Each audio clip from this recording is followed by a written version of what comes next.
Guntur Kothapeta Aditya multi speciality హాస్పిటల్లో అరుదైన operation జరిగింది. పుట్టుకతో వచ్చిన గుండె జబ్బుకు వైద్యులు సర్జరీ చేశారు. పెదకాకాని మండలం తంగెళ్లమూడికి చెందిన వాణి అనే మహిళ గుండె జబ్బుతో బాధపడుతోంది. దీంతో ఆమెకు వైద్యులు ఆపరేషన్ చేశారు. డాక్టర్ యోగి చాగంటి, రామరాజు, శిరీష, నిఖిల్ ప్రవీణ్, మాధవి, కాశీరాం వైద్యుల బృందం జూలై 6వ తేదీన విజయవంతంగా ఆపరేషన్ పూర్తి చేశారు. సర్జరీ జరిగిన 5వ రోజు పేషెంట్ను డిశ్చార్జ్ చేశారు. ఆదిత్య హాస్పిటల్లో ఇప్పటివరకు 80కి పైగా గుండె ఆపరేషన్ 100కు 100% సక్సెస్ అయినట్టు వైద్యులు తెలిపారు.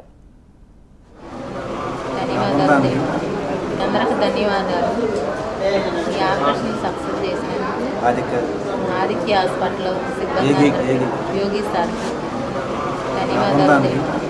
అందరికి ధన్యవాదాలు.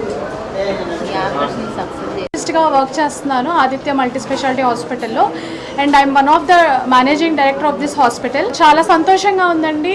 హాస్పిటల్ ఇప్పుడు ఉన్న హాస్పిటల్ హెల్త్ సర్వీస్ ఛాలెంజెస్లో కానీ చాలా ఇబ్బంది, అంటే చాలా కాంపిటీషన్ ఉన్న టైంలో ఒక హాస్పిటల్ రన్ చేయడం అనేది చాలా ఇబ్బంది.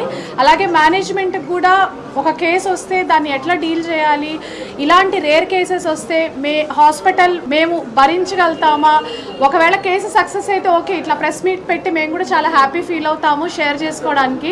పేషెంట్ కళ్ళల్లో ఆనందం చూడడానికి మేము చాలా హ్యాపీగా ఉంటాము.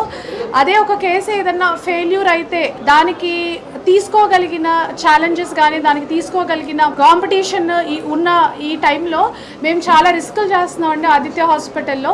ఇప్పుడనే కాదండి, గత 7 years నుంచి ఆదిత్య హాస్పిటల్ అంటే నార్మల్ కేసెస్, రెగ్యులర్ కేసెస్తో పాటు చాలా ఛాలెంజింగ్ కేసెస్ తీసుకోగలిగిన one of the hospital Aditya hospital.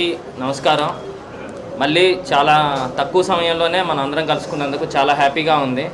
అయితే ఇందాక మేడం మాట్లాడినట్టు మేడం హాస్పిటల్ గురించి కానీ యంగ్ టీమ్ గురించి కానీ మొత్తం చెప్పారు. దానిలో డీటెయిల్స్లోకి వెళ్ళట్లేదు నేను.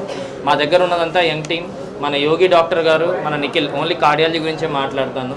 మన యోగి డాక్టర్ గారు సార్ చూస్తానికి చాలా చిన్న వయసులాగా ఉండిద్ది, కానీ సార్ చేసిన సర్జరీలు ఎవరు చేసి ఉండరు. లాస్ట్ సార్ మనతో ట్రావెల్ అవుతుంది 1 year 8 months, 1.5 yearలో ఒక 80 cases చేశారు. 80 కేసుల్లో ఏ కేసు కూడా డెత్ అవ్వలేదు హాస్పిటల్లో. అంటే సార్ చేసేటప్పుడు ఏం చేస్తారంటే మామూలుగా బైపాస్ సర్జరీ చేసిన తర్వాత మెయిన్ ఇంపార్టెంట్ ఏంటంటే సర్జరీ చేసిన తర్వాత ఫస్ట్ 2 days చాలా ఇంపార్టెంట్. రీబ్లీడ్ అవుతాం కానీ మళ్ళీ ఏదన్నా వెంటిలేటర్ సెట్టింగ్స్ కానీ ఎలా జరిగిద్ది ఏంటనేది. సార్ పేషెంట్ వెంటిలేటర్ నుంచి బయటకు వచ్చే వరకు హాస్పిటల్లో పైన ఒక గది ఉండేది, అక్కడే పడుకుంటారు. నైట్ కూడా ఇక్కడే పడుకుంటాడు. ఆయన ఇంటికి కూడా వెళ్ళాడు. వాళ్ళ ఆవిడ ఫోన్ చేసి అరవడమే తప్ప ఆయన చేయడు, ఆయన వెళ్ళాడు ఇంకా.